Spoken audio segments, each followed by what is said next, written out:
Christian, thanks so much for joining us inside the Ice House. Hey, Lance, thank you for having me. Excited. So I want to begin our conversation with Snowflake's launch of Cortex AI for financial services, designed to address some of the sector's most notable challenges. One of the goals, to bring AI directly to financial data that already exists within Snowflake to help accelerate tasks. How did you and your team approach just designing AI tools that could work natively with such complex data sets and go about building this new product? Yeah, great question and great timing. Yeah. Since we just announced many enhancements for Cortex AI, specifically on financial services. The thesis of Snowflake all along has been about helping organizations get value out of their data. Of course, it has to be governed with security and privacy at the forefront. And we live in times where AI is disrupting almost all activities around us. And the most interesting thing is that in the enterprise, AI is powered by data. At the end of the day, you can get lots of results from a generic LLM model, asking questions, getting responses. But if you want to put it in the context of an enterprise, it all comes down to data, and companies wanted to do it with that security and with that privacy in mind. So what we set out to do was to say, how do we bring AI into companies' secure perimeter, the area where they have already entrusted Snowflake with the data? And that's where Cortex AI comes in. We bring state-of-the-art models, leading from Anthropic, from OpenAI, coming into Snowflake. And then we realized that there's a need for not only enabling first-party data, which is what a financial service organization can have, but also third-party data. Yeah. And one of the things that we're very excited is we have a number of third-party data providers that are bringing and augmenting data so that they can go and leverage the power of AI within the context of financial services. So we looked at a number of customers. We have lots of great partners, companies like BlackRock, having leveraging Cortex AI to help their internal employees be more productive, provide better services to their users. And that's how it came together. And we're very excited about Cortex AI for financial services. So a key part of this is Snowflake's new managed model context protocol server, allowing institutions to connect their data to external AI agents and applications. Can you just unpack what that really means from a technical and strategic perspective and the problems you're solving when deciding to build this kind of infrastructure? Yeah, so super important, the notion of eliminating silos. That's something that we have been concerned about for a long time, which is don't want to have your HR data separate from your financial data, separate from your maybe product telemetry or quality data. And as part of that broader goal to make sure that data is accessible, I'll give credit to Anthropic, who introduced this and open source this model context protocol, which enables AI services, in particular AI agents, to be able to reach out to third-party tools and third-party data and put it in context with an AI activity. So now with the model context protocol server that we have introduced for Snowflake, we help our customers take the data that they already have in Snowflake and make it accessible to AI tools, AI agents. So now I can go and ask a question, ask for a task, and if the task, the agent, may benefit from querying the HR data or maybe the data from a SaaS app like Salesforce, it can go fault it in through model context protocol servers. And at the end of the day, it just helps eliminate silos for data. So Snowflake has always been about enabling ecosystems, and this launch seems to really deepen that commitment, obviously, for financial services. How do you see Snowflake's role evolving as AI becomes just more embedded within that sector? I love that the premise of the question is something that we care a lot about, which is how do we work with a number of partners and build a rich ecosystem. At the end of the day, what we're building with Snowflake, we call it the AI Data Cloud, which is a great technology platform, but an amazing ecosystem of partners. And with MCP, now we can expand that set of partners to additional organizations, whether it's a data provider or a language model provider, and bring those solutions to our customers. So earlier this year on the Inside the Ice House podcast, Snowflake CEO Sridhar Ramaswamy joined us. Now, during our conversation, he shared a powerful insight. I'm going to quote him here. AI is great, but if you need to be deeply experienced in AI to get any value from it, that's going to limit its application. We love taking complicated technologies and making it easy and safe for people to use. From your vantage point, Christian, how does that philosophy shape the way Snowflake builds its AI products, obviously just like the one we spoke to? I would actually say that philosophy is the ethos, for lack of a better word, of all of Snowflake.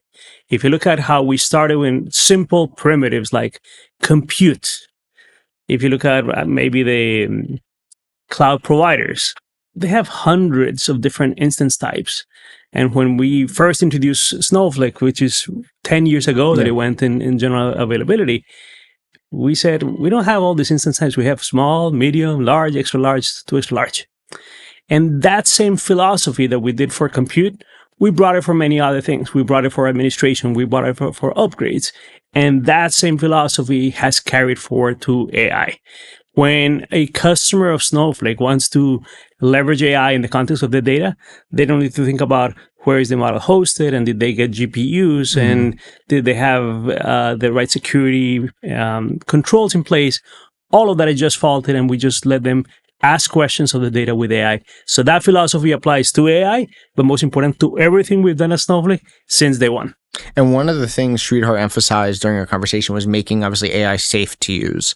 What does safety mean in the context of Snowflake's AI strategy? Is it just about data security, or does it also include things like transparency, governance, and obviously user control too?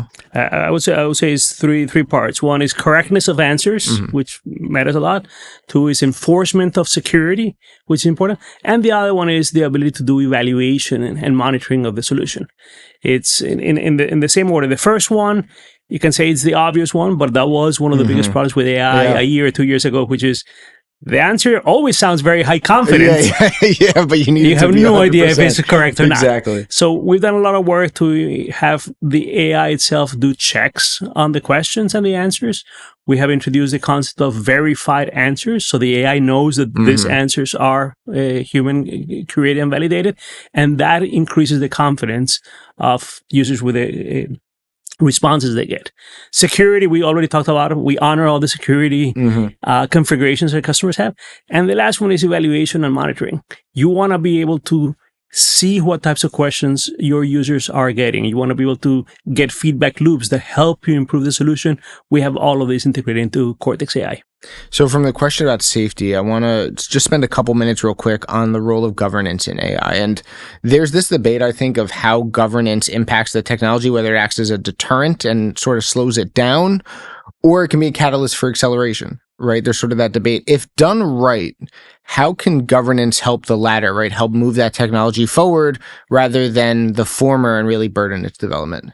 At the end of the day, governance in general is an accelerant, because when any technology, and this is not just AI, it's true of data platforms and compute platforms, if there are no bounds and guarantees on what it can and cannot do, then organizations are largely going to lock down the technology or learn usually the painful way, the consequences of the technology running amok in an organization. But once it's governed, once a central architecture department says, this solution meets our standards and we can deploy with these controls, now you can open up to everyone in the organization. That part of controls is a very important part of Cortex AI. We do permissions at the model level, at the version of a model level. We can decide which members of an organization have access to a model and which do not. That gives organizations confidence that they can say, this solution is ready to be deployed at scale. So obviously we spoke earlier to the financial services sector, talking about Cortex AI in that context. But in industries like it, and you can also take an industry like healthcare, for example, right? Governance, it's not optional. It's really foundational in these industries. How does Snowflake's platform help these types of organizations, the ones that are in these, foundational governance sectors, operate while staying compliant and innovate while staying compliant? The history of Snowflake has been to provide controls and auditability capabilities so that all of those regulated industries can feel confident about how the data is being used. Things like lineage. Mm-hmm. You got some data. Where did that data get copied? Who else has access to it? And be able to trace all throughout the systems. That applies to AI. With Snowflake, you can say, oh, this data ultimately ended up in this other location, and this is what is powering Snowflake Intelligence, which is our marquee experience for interacting with data via AI inside the enterprise. And if someone says, well, you got this answer, where did that question come from, or where did that answer come from? And you can trace it all the way to the root cause. For example, if our CFO wanted to ask questions of what was our revenue yesterday, you better have an ability to go and trace it back. And that's a big part of the governance. Applies to financial services, but it applies to every industry. There are other industries that may not be as regulated, but they benefit from the capabilities that we have. So, Christian, before we get further into Snowflake AI and the rest of our conversation, I want to rewind a little bit and speak more about you and your career and obviously how you got to where you are right now at Snowflake. Just what first drew you into the world of data and technology and really sparked your interest in this path that, like I said, has now brought you to this really big NYC listed enterprise? That's an interesting question. I was building a startup many years ago, like 94, so almost 30 years ago. I don't want to age you, but a little before my time. A long time ago. And I was fascinated by SQL databases. The notion that you can just specify in a declarative way what you want, and the answer would show up. And you would add more data, and the answer would still show up very fast. And I was completely mystified by it. And at some point, I'm like, okay, I want to learn enough about this. I want to be part of it. That startup did not go well. Then I did another startup, did not go well. And I'm like, I want to go learn from people that really know how to go build software. Microsoft was probably the single biggest powerhouse at the time. I applied to join Microsoft. I got in, but they wanted me to go to the Internet Explorer team. And I'm like, no, I want SQL Server. Sure. Because I wanted databases. Yeah. And the rest is history. I spent almost 14 years in various jobs in database and data management with SQL Server. So you joined Snowflake in 2018 after years of leadership experience at these other major tech companies. Was there something unique about the company's mission or culture, right? The vision of potentially Benoit and Terry that made you feel that this was the right place to build? Yes, 100%. I had talked with Snowflake in the early days. I think there were 30, 40 employees. They told me, we're going to do all of this. It's going to be amazing. And frankly, I was a little bit skeptical. And I said, this may not be the time for me to join Snowflake. But maybe a year later, they published this architecture paper at SIGMOD, a well-known forum for database innovation. And I saw that paper and it's like, oh my God, this is legitimately good. Someone once told me that the definition of innovation is or true innovation is when you look at something, it's obvious that it's better, but nobody has done it before. And this thing definitely met the definition. No one had done it before. No one had done it. It made so much sense. And I remember also thinking, it's going to be very painful to compete with this thing. And then Bob, who was the CEO at the time, he calls me, this is now like another year later, and says, are you ready? And I'm like, I'm ready. I didn't even need any convincing. So, because I could appreciate the depth of the innovation that Benoit and Thierry had made. So Snowflake also, besides the launch of Cortex AI for financial services that we spoke to earlier in our conversation, Snowflake recently reached a pretty impressive milestone, celebrating 5 years since its IPO. You've been part of the company's transformation since that IPO day, even a little bit before that too, playing a key role in its growth into a platform that is truly influencing how enterprises think about AI. What has allowed Snowflake, in your mind, from your perspective, to make the leap it has, not just in scale, but really in strategic relevance and overall influence? I think at the center of Snowflake, there's true customer focus. I've seen organizations that are building products based on their gut, or they're building products based on the need for innovate, and we know better than customers, and at some point they'll see the light. I don't think there's any of that. We have a clear thesis on how we want the world of data to evolve. We want this connected ecosystem of data participants. But beyond that long-term direction, we innovate with our customers. We think of many of our customers as partners. I truly am on speed dial basis with dozens and dozens of customers, and that's how we know that what we're innovating and building in the product adds value to them, and they also, as customers, understand that we've got their back. When you're it's all relative terms. When you're a smaller company, and I'm saying compared to the Amazons, Microsofts, Googles of the world, you succeed only if your customers succeed, and that's the lens that we look at how we operate. And it has been true from where we're a few hundred employees, and it's true at the scale that we operate today. So would you say you're not just working for the customers, but you're really working with the customers to a certain extent? 100%. I do believe that it's a very close partnership, and in many instances, we call ourselves partners of our customers. So as of Snowflake's fiscal second quarter, more than 6,100 customers are using its AI capabilities every week, a remarkable number. You joined the company, as I said, back in 2018, and a lot has changed, obviously, since then, not just in technology, but in customer expectations and how products are built. So on the topic of those customer expectations, looking back over your tenure, right, the last 7 years, how has your approach to product development and customer engagement evolved to meet the shifting demands of the user in this AI-driven era? I think that there are some elements that have not changed, like the importance on security and governance. It still rings true 2018 to now. Yeah. And the few times that we've tried to move an ounce faster on those fronts, customers are like, slow down. Got it. We need to be careful. But there are other areas that definitely have forces to change how we operate. AI and the speed of innovation of AI is the clearest example. We've traditionally had 2 large product launch events a year. So we do Summit, which is our conference in June, and we do our Build conference usually in November. And for the most part, we could innovate, we could still give technology to our customers, but just make major announcements at those 2 points. In the age of AI, if you have something available in July and you're going to wait until November, you're dead. Yeah. So it has changed not only the pace at which we share technology with our customers, but frankly, the pace at which we innovate ourselves. The speed at which new models are being available, the speed at which standards, we talked about model context protocol, there's agent to agent, and now spec by Google. So the space is moving fast. So I would say that there's a much higher agility on everything we do. And I will give credit to Sridhar. He has also done his part in saying the company needs to be operating in this new clock speed that the world is at. So definitely that piece is different.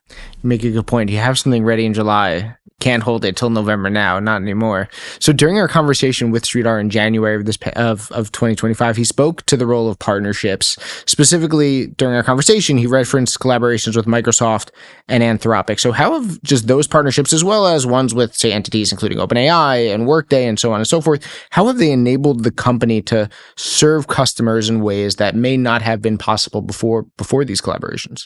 Yeah, so we are looking at many company engagements, partner engagements, with the full strategic lens on how can we help each other, how can we create the proverbial 1 + 1 = 3.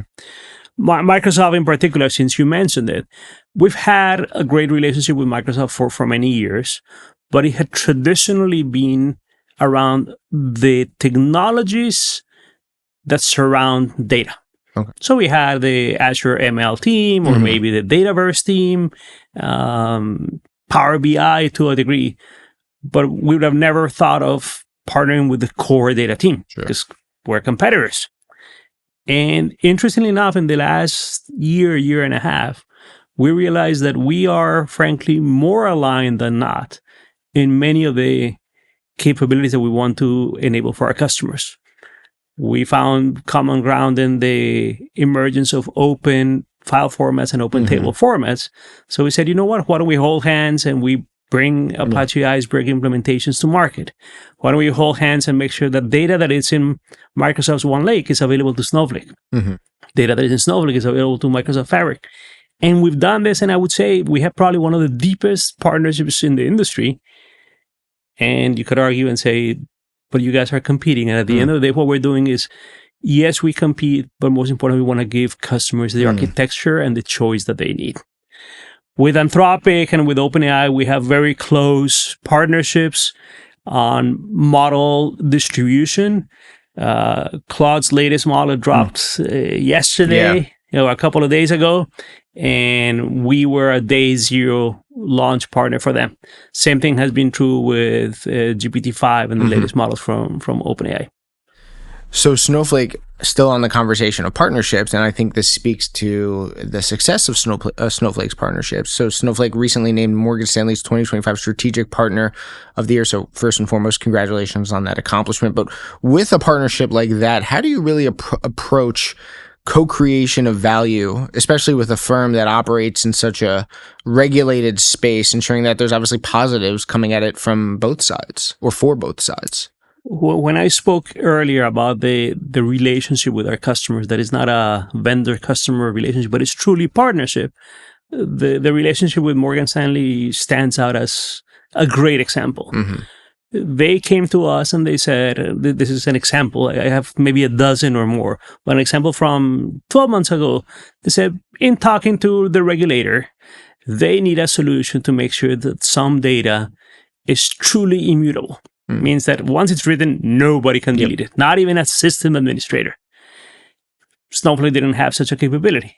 And instead of Morgan Stanley coming and saying, you need to do this specifically, they told us the requirement. We work with them. We spent actually a number of iterations, and jointly we ended up creating something that's called database snapshots.